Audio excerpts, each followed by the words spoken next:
Ces manifestants en sont convaincus. Selon eux, le Sénégal n'est plus une démocratie. Les otages libérés! Les otages libérés! Les otages! Réunis ce vendredi à Dakar, à l'appel de plusieurs collectifs proches de l'opposition, ils réclament la libération d'une quinzaine de militants emprisonnés, des détenus qu'ils qualifient de politiques.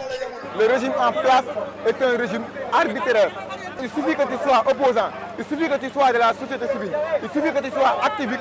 Même si tu ne fais pas une infraction, on t'arrête, on te colle des charges que tu ne connais, que tu n'as jamais connues.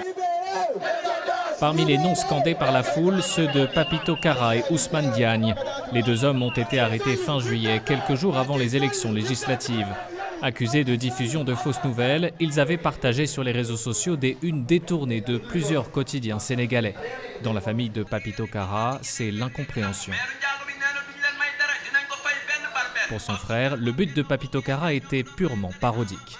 Il exprime seulement son opinion. En même temps, il fait de la comédie satirique pour créer le rire pour ses fans qui les suivent sur les réseaux sociaux.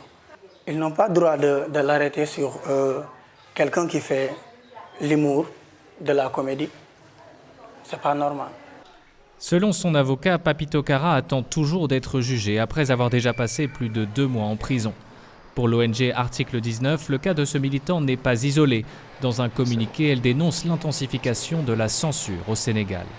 Dire que partager une information sur les réseaux sociaux de manière parodique peut être synonyme de diffusion de fausses nouvelles est très inquiétant. Je ne pense pas qu'on soit arrivé à une dictature, mais sur un certain nombre de droits, libertés individuelles et collectives, comme le droit de manifester, comme la liberté d'expression, de plus en plus, ces libertés reçoivent des coups.